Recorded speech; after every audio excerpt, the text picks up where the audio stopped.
Il y a 3 ans, Cyril Gane était vu comme un talent générationnel qui était inarrêtable. Aujourd'hui, il est vu comme un talent générationnel qui est juste à la flemme de s'entraîner. Bonjour à tous et bienvenue dans cette nouvelle vidéo où on va parler de Cyril Gane. Est-ce qu'il peut encore être champion? Là, il va affronter Alexander Volkov pour la 2e fois. Wouh! On a tous envie de revoir ce combat.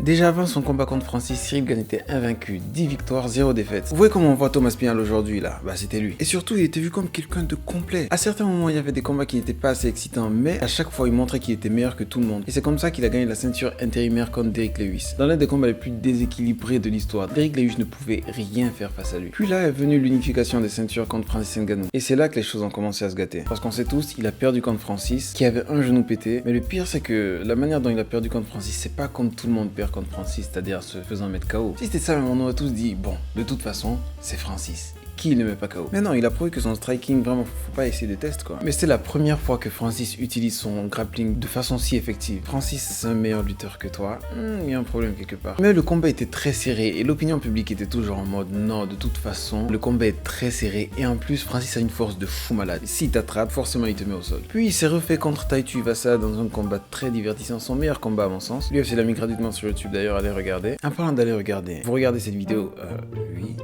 Mais c'est pas ce que je voulais dire. Abonnez-vous, likez, partagez, mettez-moi ce que vous en pensez en commentaire et voilà. Après son combat contre Tai Tuivasa, il était propulsé pour le titre encore directement contre Jon Jones. On sait comment ça s'est passé. Et c'est à partir de là que tout le monde a été unanime. Non, Cyril Gane est nul en grappling. C'est horrible. Et là partout, ça lui disait que ça, va améliorer ton grappling, c'est ce dont tu as besoin. Mais il refusait parce qu'il voulait rester en France à côté de ses proches et sa famille.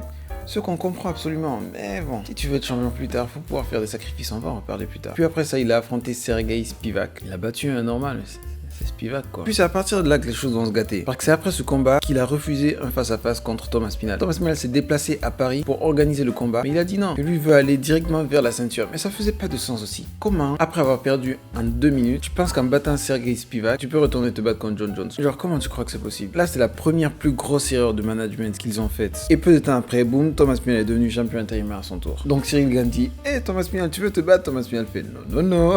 Il y a quelques mois, t'as refusé de te battre contre moi. Pourquoi aujourd'hui tu veux? En vérité, il a raison. Cyril Gane a refusé de lui donner sa chance, il refuse de donner la chance aussi. Et si vous croyez que les choses se passent mal là, c'est pas fini. Peu de temps après, vu que Jon Jones était trop occupé à fuir Thomas Pinal a décidé de défendre sa ceinture intérimaire parce qu'il voulait être actif. Et toute la planète était en mode, bon, là c'est le temps de mettre le combat contre Cyril Gane.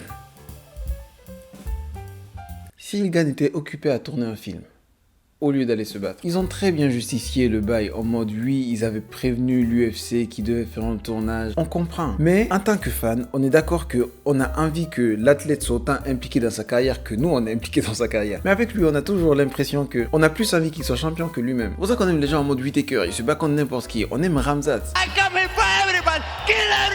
Déjà qu'il avait raté la première opportunité de se battre contre Aspinall. Mais Aspinall revient vers lui et il a autre chose à faire. Ah, ça la fout mal. Et là, moi je dis encore, je ne suis pas français, mais j'ai tendance à supporter les Français tout le temps. Du coup, je suis toujours du côté de Cyril Gane, mais je me sens mal d'être de son côté. Parce que si un combat se fait entre lui et Thomas Pinal, je me dis que peut-être que je devrais supporter Thomas Pinal. Parce que c'est Thomas Pinal qui fait tout pour le MMA, qui vit que pour ça. Cyril Gane, on a l'impression c'est juste un gagne-pain.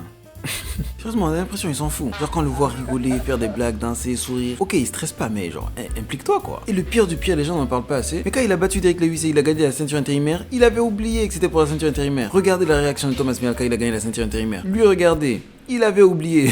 C'est juste arrivé qu'il est bon dans ce sport, il est fort de fou, mais c'est pas sa passion, c'est pas sa raison de vivre, et on le comprend. Mais dans ce cas, on va supporter Thomas Pinal, je sais pas. Et là, il va se battre contre Volkov, contre qui il s'est déjà battu. Le combat était pas mal, mais il était pas divertissant de fou. Et c'était en 5 rounds, donc peut-être qu'en 3 rounds, on va avoir quelque chose de différent. Là, la planète entière est tous en mode, ok, la kryptonite de Cyril Gane, c'est le grappling, et Volkov, c'est pas un grappleur. Du coup, là, c'est le moment où Cyril Gane doit vraiment montrer au monde entier qu'il est chaud, et il doit détruire Volkov, mais genre le détruire très fort, parce que Volkov est sur un certain arc de rédemption, il a gagné contre de bons gars, il a battu Sergei Pavlovich qui effrayait toute la planète, mais bon, après le KO contre Thomas Pinal bien sûr, mais quand même, depuis sa défaite contre Cyril Gane, il n'a perdu que contre Thomas Pinal, et si Cyril Gane veut retourner dans la conversation des Jon Jones Thomas Pinal, il doit vraiment montrer à Volkov qu'ils ne sont pas du même niveau. Et vous vous rappelez quand Khabib lui a dit de venir s'entraîner au Daghestan? Cyril Gane avait dit que non, il voulait pas s'éloigner de sa famille et tout, on comprend, Assoul, mais en vérité, moi je dois te donner un conseil Cyril, en tant que pro du marketing, parce que oui, j'ai atteint 1000 abonnés, merci à tous d'ailleurs, je crois qu'il devrait accepter l'invitation de Khabib. On est tous d'accord que pour améliorer son grappling, il devrait le faire. mais pas seulement pour ça. Écoutez-moi bien, si vous entendez aujourd'hui Cyril Gane est allé s'entraîner 1 an et revient dans la cage, barbe, sans moustache, tout le monde aura peur de lui. Imaginez le striking de Cyril Gane avec le grappling de Khabib, c'est le combattant parfait. Sacré Thomas Pinal. Non mais sérieusement, même s'il part pas vraiment chez Khabib, je pense qu'il devrait se faire pousser la barbe, raser la moustache et venir comme ça en mode énervé. Genre, on le voit tous en mode bon gamin, il vient en mode mauvais gamin. Vous voyez, les combats, c'est mental. Tout le monde aura peur de lui. Je crois que c'est un move qu'il peut faire pour avoir un avantage sur tous ses adversaires. Je laisse ça là, à toi de voir si tu veux prendre ou pas, Cyril. Voilà. Du coup, oui, là, l'opinion publique le voit juste en mode le gars qui veut aller faire du cinéma au lieu de se battre. Donc, il doit changer ça, détruire Volkov, montrer à tout le monde qu'il est impliqué dans sa carrière plus que nous et aussi recommencer à être plus actif. Parce que là, s'il a un combat nul contre Volkov, il y a moyen de le mettre contre Jailton Almeida. Et ça, je sais pas, ça va bien se passer pour lui aussi. Donc voilà, mets-toi totalement dans le sport. Fais comme Georges Saint-Pierre, tu détruis tout le monde, puis après tu vas faire du cinéma. Pas pendant, tu vois. Je dis même pas ça en mode c'est mieux pour toi ou ta carrière ou quoi que ce soit, mais c'est juste comme ça que les gens te voient et voilà quoi. Moi je te dis, je vois ce que les gens disent dans le monde entier et c'est pas fou hein. On va dire ouais, on s'en fout de ce que les gens disent, mais bon. C'est les gens qui payent les tickets après tout, quoi. Du coup, voilà, faut réussir à les convaincre. Donc voilà, on se met à 100% dans le sport. Barbe, no moustache, t'as pas oublié. Merci à tous d'avoir regardé la vidéo. Mon pronostic, c'est que Cyril Gane, je crois en lui. Il va gagner TKO, 2e round, c'est bon? Je crois en vérité que ce sera une décision. À la prochaine, merci d'avoir liké, partagé, vous êtes abonné. Je sais que vous l'avez déjà fait, n'est-ce pas? Encore une fois, merci pour les 1000 abonnés. Bref, salut!